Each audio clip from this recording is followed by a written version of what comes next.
So we have ICM involved, just so you know. 3 people will get paid. Mr. Lucky continues to raise. 3.5 was the last time, 3.5 this time. Beautiful stuff. Always consistent. Ooh, Marte, nearly same amount of chips. Let's take a look. And you see, right? That's what I mean. That was my purpose. It's beautiful to see. I wanted the people to have a good time. Because yes, you play like a cyborg, but at the same time enjoy it. You're doing something absolutely beautiful. And if you follow what I teach you in the modules 1 to 10, you make easily multiple thousands of dollars. Easily. So follow what I teach you, but enjoy it at the same time. Yes, be a cyborg, but have a good time as well. She's too happy. Not the top of range. What we know is if you have a strong hand, aces, kings, ace, king, you shut up. So if you're like, it already reduces, it gives away top range. You can still have a good hand like king, queen here, but I don't think aces, kings, because you can also think maybe she traps me with pocket aces. I don't think so. Especially when I see this behavior plus the ace blocker. Good. Very good. That's a good last hand for today. That's a beautiful last hand. Okay. Pay attention to Marta's main position. What do we see? Look at this. Left hand here, right hand playing with the chips. We just saw the smile, so we eliminate aces and so on. Aces and kings we eliminate. She's smiling. That's the main position. Interesting. That's how she sits. Cool. She calls. Okay. Dealer lays down 10, 7, check. Pay attention. This will make you a shit ton of money. What does it mean?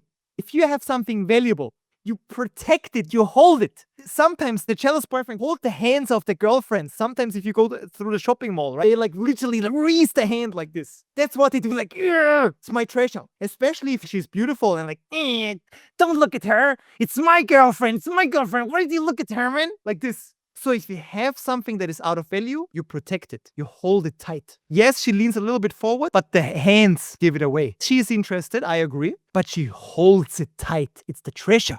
And maybe she likes draws a lot. And she has 40%, so not the worst hand to have. And especially, this is her main position. So it should make click for you now. At least, even if you have no clue what I'm just talked about, but at least ask yourself the question, why in the world is her main position like this? One action hand and one hand for stability, but then flop shows up and she goes like this. Very interesting. So I give her no top range, no aces, no kings, no ace king, a good draw like king queen, or maybe top pair could also be I block ace check. So that's good. Yeah, she could still also have the same hand. King check possible, queen check possible. She could have 10, king 10, queen check, maybe ace 7 with a backdoor flush draw, something like that. 8, 9. This is the range that I give her. You see, she's not even letting go of the hand. Literally how she checks with one finger.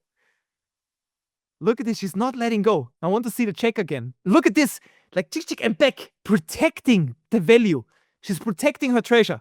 But what do I give away? I don't like to see this for myself. Years of experience. Yes, I look at my chips because I will bet, but that's normal to see how much you bet. And I hold my hand. What did we learn? What does this mean? You look for comfort and reassurance races. When I go to the dentist, I hold my hands like this. And maybe you remember this. If you go on a date with a beautiful girl and you're nervous, you sit like this maybe. Or you have an important business meeting. You sit in a business meeting like this. You hold your own hand. Who is the first person we hold hands with as a kid? Mother and father. So what we do in our brain is we connect the good feelings of holding hands with a feeling of security and assurance. That's why we do it in our adulthood. Because we learned as a kid, when I'm scared, I hold the hand of my mom and my dad. That gives me a good feeling. I feel safe now. So when I see this, I need assurance. I need a feeling of safety. So that means I don't have pocket checks, because with pocket checks, I would feel maybe a little bit better. I mean, it's also a wet board, but that shows me that at absolute best, I have ace check here. But I need a little bit more security, a little bit more protection, a better feeling. That's why I'm holding my hand like this. And you see it, like I'm literally doing this. I'm not really focused here. That's my main position. You see this here? You see this, what I mean? If people go out of the main position, that's when they give away tells. And that's what I need to put into your brain. As long as people are in the main position, they're not giving away anything. But as soon as people go out of the main position, that's when you need to pay close attention. I'm super unfocused here. And I'm not really proud of my behavior here. I bet 3.5. What's the pot? A little bit more than 1/3. So now I'm back in the main position. Way better. Way better. That's my main position. Now you cannot read anything. She calls. She knows. First of all, a lot of things going on. She holds the cards like this. Look at this. Goes back to the main position. This is her main position. Starts to talk again. Chatty. Okay. Why are you chatty now? So I'm laughing a little bit, but I'm like, okay, I'm focused here. You see the 8. What does she do? Back into the main position. Halfway back, let's say, because one hand was playing with the chips, but let's say that's her main position. It's okay. She thinks. She takes a long time. And I know in my head, if you want to know what I'm thinking, I'm like, fuck. I'm like, fuck, man.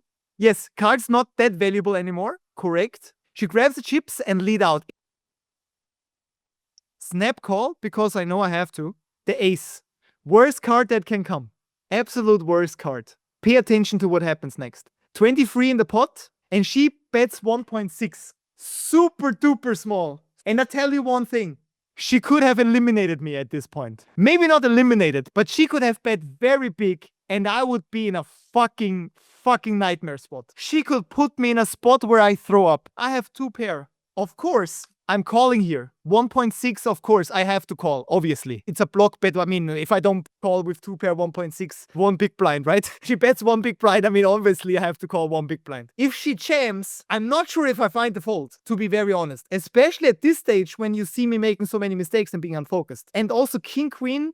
Yes, she has many combinations. I don't block King Queen. Maybe I find the fold. But I'm not sure, to be very honest, if I find it or not. Maybe I will. I cannot give it to you 100%. Especially when I'm so unfocused. Literally, she saves me many chips. And I think she feels it. Look at this. I call. She's like, ay. So you see it in the face? She could have literally made way more chips. And I'm like, whoo, look at this. Look at me. I'm like, oh, whoo. I got saved. There was a big mistake. I think she could have literally bet way bigger. Way bigger than this. I really don't know what happened here, but it was a mistake. I think we agree on this.